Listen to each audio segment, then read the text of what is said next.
Hey everyone, it's Teresa and welcome back to my channel. Today's video is going to be me talking about the books that I read in September. In the month of September, I read one audiobook, one ebook, and 4 physical books. Technically, if you think about it, I read like 10 because The Night World is like one big book with 3 little books inside, so like, yeah. But let's just kind of get into it. So I'm going to start off with the ebooks first, or like the books that aren't my physical copies, and the first one is The Shining by Stephen King.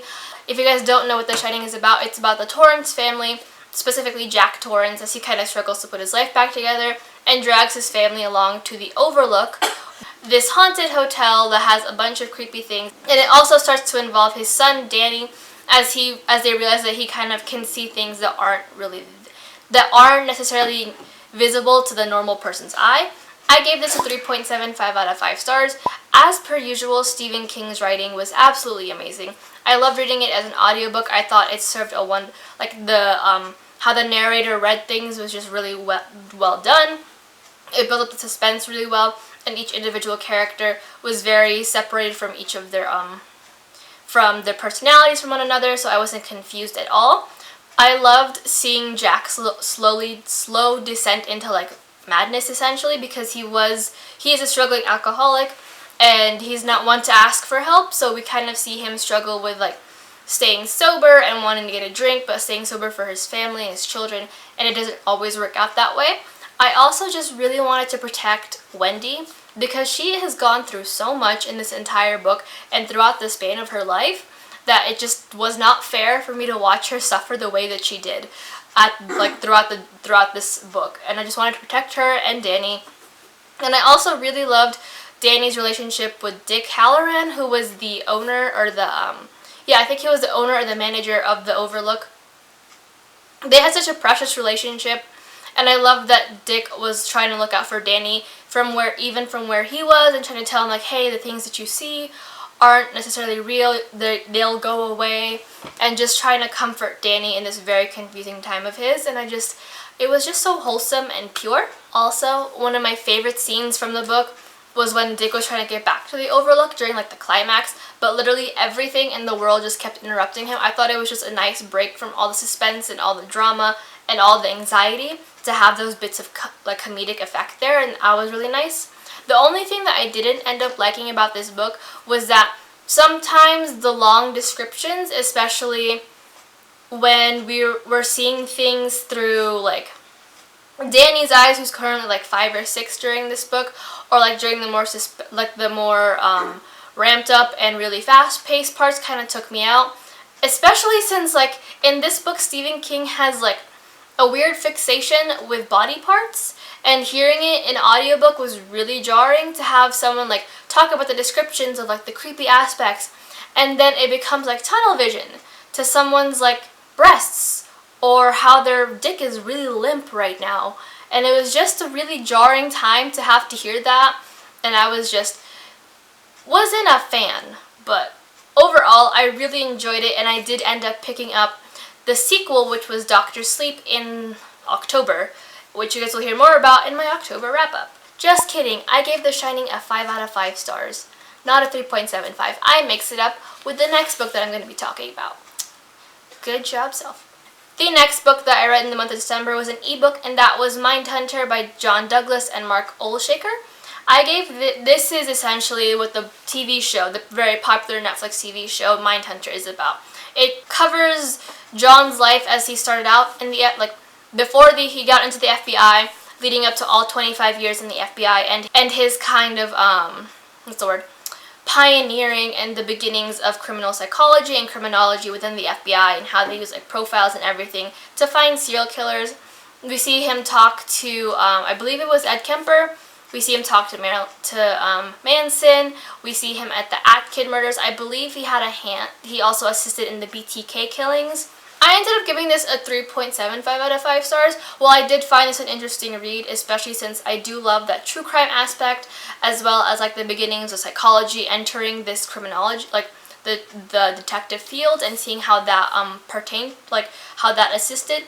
My biggest thing and my biggest problem with this book was that sometimes John came off as really kind of bragging, and I get it, he was the pioneer. He started off this entire thing that kind of shaped all of FBI and future kind of detective work for serial killers and the like. However, it just came off as really bragging and really patronizing at times, and I just wasn't a fan of it. Like, I get it, you are the head honcho and you deserve to brag, but also like understand that like the people who are reading this book are already fans of true crime and psychology and all of these things, and we don't need you to sit there and brag about how every single one of your profiles was correct, or how you wanted to repeat the psychologist's concept of a harm to themselves or to others, just to be like, well, in layman's terms. Or you putting down psychologists because you wanted to put someone in jail and they want to see them get the help that they wanted. It was just not my biggest cup of tea, but I did still enjoy it. I like seeing the history behind it, so definitely would still recommend it, but just kind of take that into consideration before you hop in and read it, because I was not prepared, and I was just kind of sitting there like, you do realize that the people reading this book aren't newbies to this field, right? But go off. The next book that I read was actually a physical copy, and this was the first book that I read in the month of September, and that is The Secret History by Donna Tartt. I ended up giving this a 5 out of 5 stars. If you guys don't know, The Secret History follows Richard as he is a graduate school in this kind of like small town. Yeah, and about this small town university. He wants to study the classics and somehow finds himself getting into this very small, very select few who get to study under Julian, who is this well-known classist in this university. And within this class, we start to see these students slowly descend into madness and obsession, as well as, well, it's like a murder. So we see the murder when it first happens, and then we like work our way back. Or we start from the beginning and then work our way toward the murder and like past the murder. I like to think of this as like Raven Boys Going to College meets How to Get Away with Murder and Greek mythology. That's really the best way I can summarize this book. I almost gave this book a 4 out of 5 stars, I believe, primarily because I just wasn't vibing with Richard. He was an interesting character, and I understand why we have his point of view. I get that he is the only like unbiased opinion, for if we were able to see the world from everyone else's standpoint, it'd be very biased and very unreliable. And Richard is like the least unreliable out of this cast of weird characters. However, he was just a wet mop. He would like just soak up all the information that he received and then do nothing with it. There was no reaction, there was no overflowing moment where you see him start to break, to me at least. And it just felt like he was in a state of confusion like 90% of the book. And as the reader who knows nothing, I was also in a state of confusion 90% of the book. And like I said, I almost gave it a 4 out of 5 stars, but the climax and the ending did it for me. I was not expecting that to go the way it did, and somehow the way that it went left me in absolute tears. It was like, the best way I could describe it was like my reaction to when I read Finnick's death in Mockingjay. I had to go back and reread that scene, that pivotal scene, several times over for my mind to fully comprehend it. And the entire time I was like crying. I thought that, like, seriously, Richard, as psychopathic as Henry, as psychopathic as he is, could like get it. And I am absolutely in love with him. Like, I hated him when I first met him. And I was like sat there, and like by the end of the book I was like really excited to hear what was going on with him and super excited to see what was happening and all this stuff. And then like when what happened, I was sobbing, and I was like, damn, I really love Richard, and it all just kind of clicked for me. However, I will leave a trigger warning. Like I said, there is murder, there is alcohol abuse in there, I believe there's some drug abuse, and there's like implied incest / sexual assault in here as well, which I wasn't a huge fan of, primarily because it wasn't necessarily built up throughout the novel. It kind of just got tossed in there, but nonetheless, I would highly recommend this, and it's just such a great book, and like the hype around it just fits so well, and like, yeah, so just pick it up.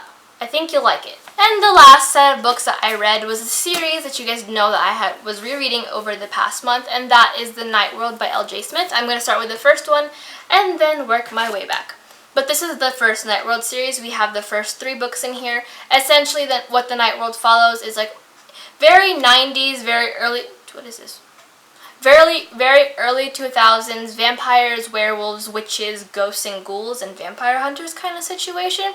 only this world lives within our own.